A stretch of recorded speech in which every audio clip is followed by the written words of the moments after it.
Bismillahirrohmanirrohim. Assalamualaikum warahmatullahi wabarakatuh. Halo anak-anak, bagaimana kabar kalian? Semoga sehat selalu dan tetap semangat belajar di rumah ya.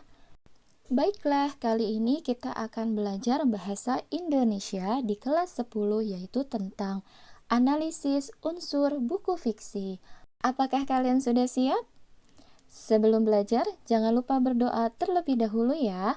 Selanjutnya, dipersiapkan buku dan alat tulisnya. Mari kita mulai.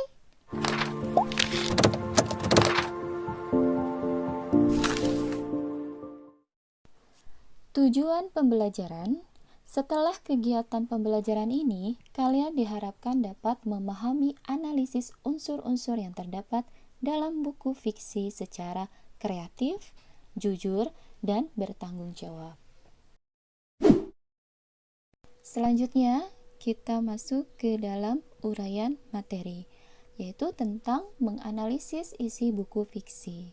Pengertian fiksi secara umum adalah sebuah prosa naratif yang sifatnya imajinasi atau karangan non-ilmiah dari penulis dan bukan berdasarkan kenyataan.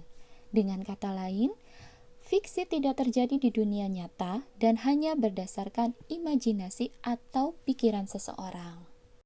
Walaupun fiksi hanya imajinasi penulis, fiksi tetap masuk akal dan bisa mengandung kebenaran yang bisa mendramatisasikan hubungan-hubungan antar manusia. Kata fiksi berasal dari bahasa Inggris, yaitu fiction, yang artinya rekaan atau hayalan.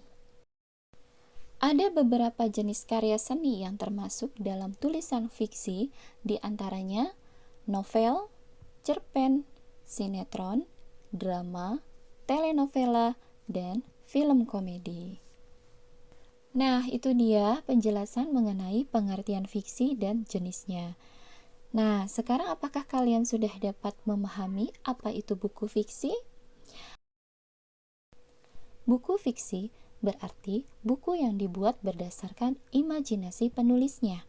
Imajinasi sendiri adalah daya olah pikir yang menghasilkan khayalan sehingga apa yang dituliskan oleh pengarangnya merupakan karya tulis yang bersifat imajinatif, seperti novel, kumpulan cerpen, kumpulan puisi, naskah drama. Dalam hal ini, merupakan karya sastra yang di dalamnya terdapat unsur intrinsik dan ekstrinsik.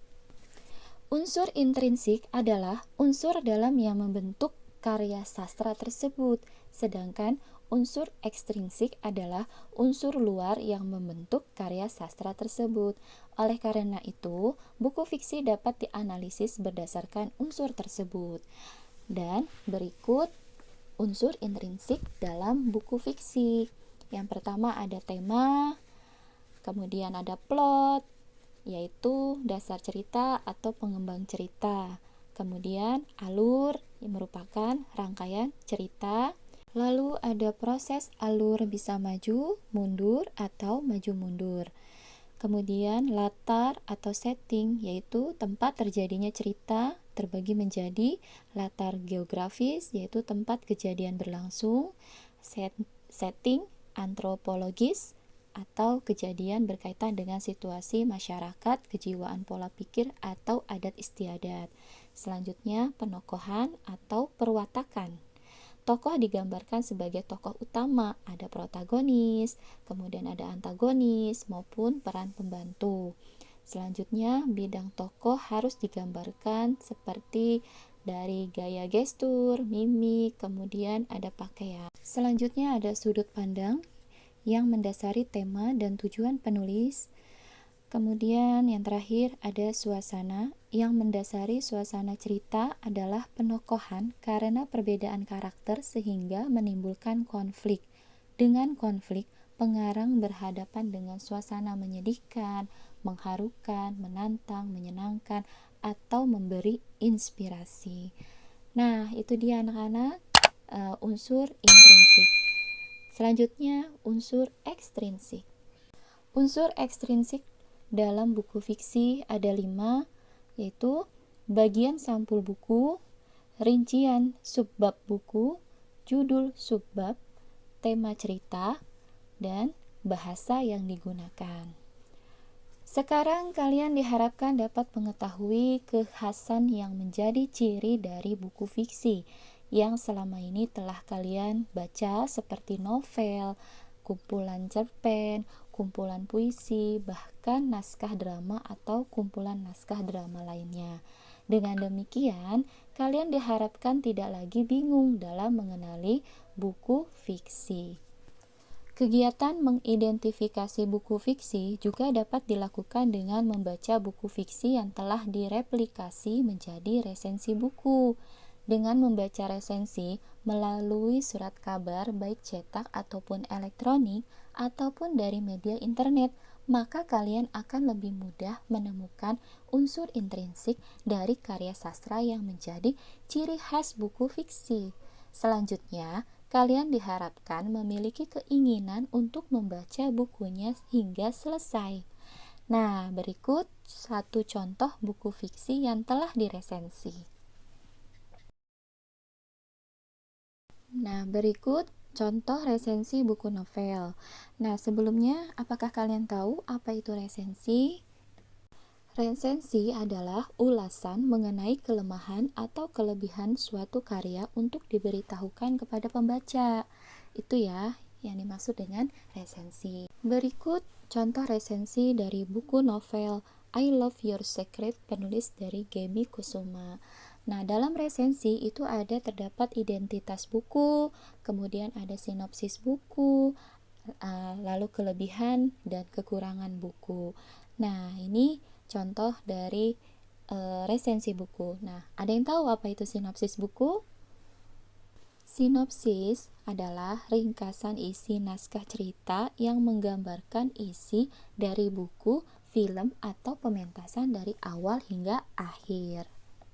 Berikut contoh sinopsis buku dari novel I Love Your Secret. Rai tidak bisa memungkiri perasaan aneh yang terus berkembang dalam benaknya setiap kali ia melihat Siska. Tetapi, Rai sadar bahwa dalam pembawaan Siska yang ceria, perempuan itu sebenarnya menyimpan rahasia kelam yang rasanya sulit untuk digali.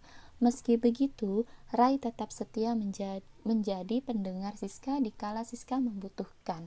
Lantas, apakah Siska punya perasaan yang sama dengan Rai? Nah, di situ isi dari sinopsis buku tersebut. Itulah sekilas mengenai sinopsis buku novel I Love Your Secret. Buku ini memiliki dua karakter utama, yaitu Rai dan Siska. Keduanya baru saja masuk kuliah di jurusan yang sama, yaitu psikologi. Rai dan Siska bertemu ketika mendapatkan tugas kelompok bersama. Selama menjalankan tugas dengan Siska, Rai sebenarnya sadar kalau ia punya perasaan lebih dari sekedar teman. Tapi sayangnya, Siska kerap menjauhi Rai, apalagi ketika Rai berusaha mengutarakan perasaannya. Sampai suatu hari, Rai tidak sengaja mendengar obrolan Siska dengan sang mama di telepon. Sedikit rahasia kelam Siska pun terdengar. Selanjutnya, identifikasi dari kelebihan buku ini, yaitu penggambaran karakter Siska sangat kuat dalam buku ini, seolah mau menyuarakan meskipun Siska punya masa lalu yang kelam dan misterius. Tokoh ini punya dampak yang luar biasa bagi tokoh Rai dan kawan-kawan lainnya. Alur penulisan pun sangat halus sehingga tidak ada kesan loncat-loncat dari adegan ke adegan lain. Nah, apa sih kekurangan buku ini? Meskipun karakter Siska terkesan kuat, tetapi sayangnya karakter ini tidak dimaksimalkan karena penulis terkesan hanya peduli pada perasaan Rai. Padahal karakter Siska bisa lebih berpotensi apabila dikembangkan lebih banyak. Nah, itu dia ya dari isi resensi buku novel I Love Your Secret ya. Itu dia hasil analisis dari contoh buku fiksi dari novel yang telah diresensi, yang kita sama-sama identifikasi melihat kelemahan dan keunggulan dari buku tersebut. Nah, selanjutnya penugasan mandiri. Silahkan kalian cermati resensi novel Der Nathan berikut. Di sini ada identitas bukunya, kemudian terdapat sinopsis dan juga keunggulan buku dari novel Der Nathan. Untuk tugas, bisa kalian download filenya di kolom deskripsi. Alhamdulillah, pembelajaran hari ini telah selesai. Semoga ilmu yang Ibu sampaikan mudah dipahami dan bermanfaat ya. Dan mohon maaf apabila dalam penyampaiannya masih ada yang kurang. Kalian bisa bertanya pada kolom komentar di bawah ini. Dan jangan lupa bantu subscribe dan like YouTube channel Ibu. Sekian dan terima kasih dari Ibu. Wassalamualaikum warahmatullahi wabarakatuh. Sampai jumpa.